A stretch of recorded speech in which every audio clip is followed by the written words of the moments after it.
Hey beautiful people, and welcome back to my YouTube channel. My name is Monica and I equip, encourage, and empower others through the word of God. Today I am back with another faith video and I'm so excited because this is a new topic that I'm talking about. I don't usually talk about faith, relationships all together, but I am going to be talking about it today, and I'm going to be talking about 4 ways you guys can be content in your single season. Ladies, I'm talking from my experience. Fellas, you can take it, you can receive it, it's still good. I just, I don't know from your standpoint. But a little bit about me. I have been single for about 4.5 years. It'll be 5 years in May, and I have been celibate. I am waiting on God. I am trusting God for my God-ordained husband. I have faith that it will all come together. I didn't have that exact faith about my first year in my single celibate season. I was kind of like, thinking that every guy that I saw or talked to me or asked me out on a date, I was thinking that would be my God-ordained husband. I was kind of curious about it. I was like, okay, God, when would be the right time? Okay, what about this? What about that? But, so I wasn't as content, and I kind of dealt with that. And also I was dealing with the spirit of lust, so I had to get delivered and healed from that. And now, 3.5 years later, I am here, I am whole, I am thankful, and I want to talk about it and share with you guys so that you guys can also, be on that journey as well if you're not already. So the first step to being content in your single season is to journal. When you express to God everything you're feeling, waiting for your spouse, waiting for your husband, you can even journal your prayers about, getting married. You can journal your prayers about your spouse, praying for him or her.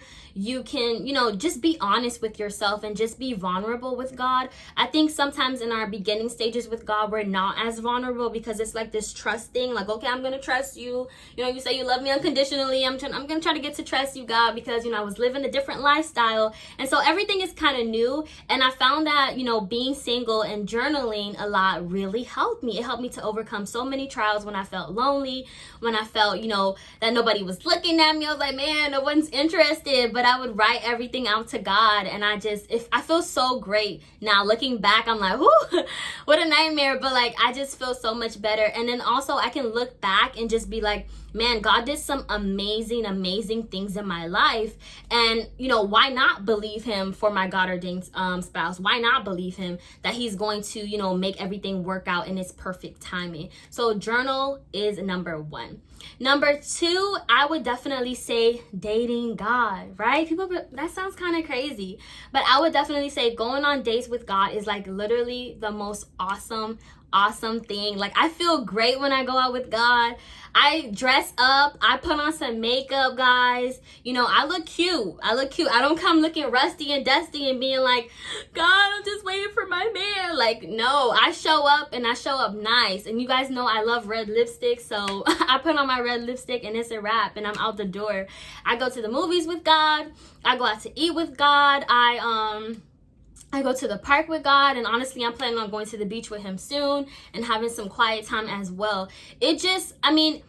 When you're not sitting around just waiting and being like, oh God, where's my husband? Where's my wife? When you're not sitting around waiting, you just find so much joy. You find the purpose in, discovering who you are and what you're about, what you like, what you dislike. And I find that when I'm out dating God, I'm like, okay, I want to do this or I want to do that. And I get to try new things. So I would definitely suggest getting cute, putting on some makeup, ladies, maybe get your nails done, your hair done, and just showing it up. And then when you go on a date with God, do not pull out your phone and scroll through social media. Enjoy it. Even when people look at you a little crazy. I remember my first date with God, I went to IHOP and people were just like, and I had my journal, I'm like, I'm on a date with God. It was so awkward, but now I'm just like, yes, God, you're awesome. I just be talking to the heavens and I just don't care. So you see this joy, it comes from just being with the Lord. So go ahead and spend some time with him. Go on a date with him. Make it official.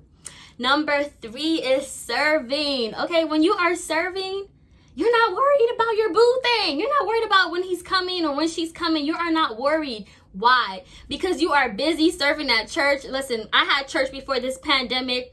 Wednesday, Thursday, Friday, Sunday, your girl was busy. And when I didn't have church, sometimes I had to plan for things ahead. Like when we had events and we had to, come maybe on a Saturday to clean up. I was just busy, and I'm still busy now because church is coming back. And I'm still busy, so I don't have time to sit home, feel depressed, feel sorry for myself. That just ain't it. So serving is definitely a way that you can kind of just keep yourself busy and enjoy being busy, and it's also helpful because you get to learn things when you're helping and you're serving others. You get to carry that trait of kindness, of love. I don't know, you come out of your comfort zone, and it's helpful because when you meet your spouse, you can maybe teach him or her a few things or two.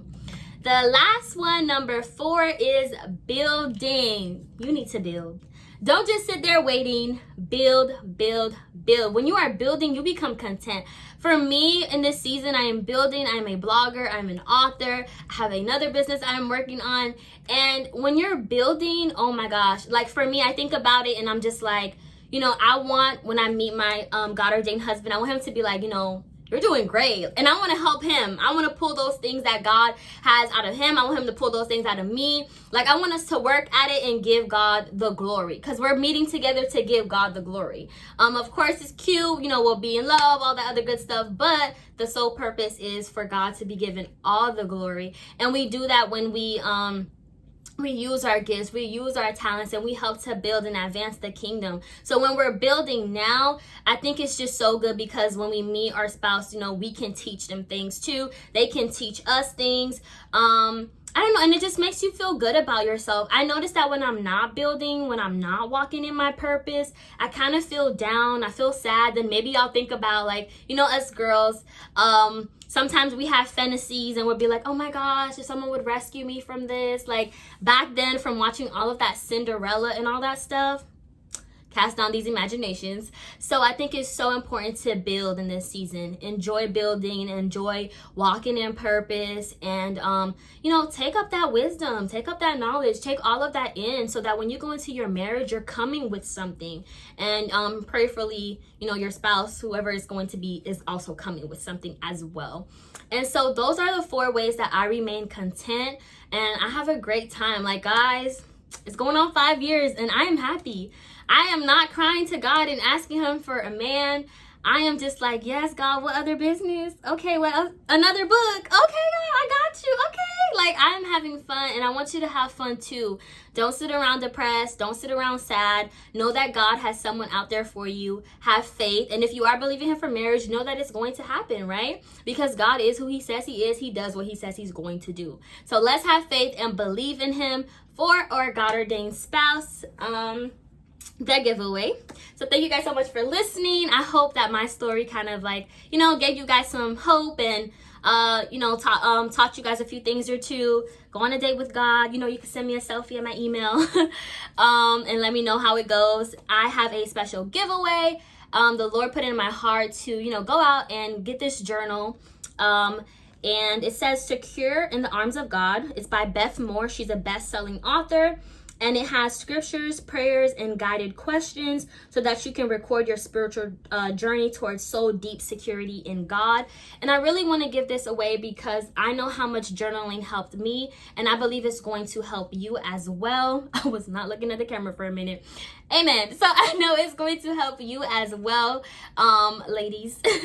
So one of the ways that you can kind of just enter into this giveaway is just by being subscribed, or more than one way, by being subscribed to my channel, my YouTube channel, this channel, Amomentwithmonica, and then also by leaving a comment on how this would be really helpful in your spiritual journey. And I will be announcing the giveaway in a week from now. So tell your friends, whoever whoever that really needs this and would really benefit from this. Go ahead, tell them they need to be subscribed, and all they have to do is leave a comment. All you have to do is leave a comment on how this would benefit you. You don't have to tell your whole life story. It doesn't have to be extra personal. And I'm going to pray about everything and go as the Lord leads me. So thank you guys so much for watching. I cannot wait to give this darkness away. And yeah, I hope you guys enjoyed this video. I had a lot of fun. I never talk about my single journey, but yes, I'm enjoying being single and waiting on God and celibate. So I'll see you guys in my next video. And yeah, like, comment, share, subscribe, all of that in the above. Bye guys.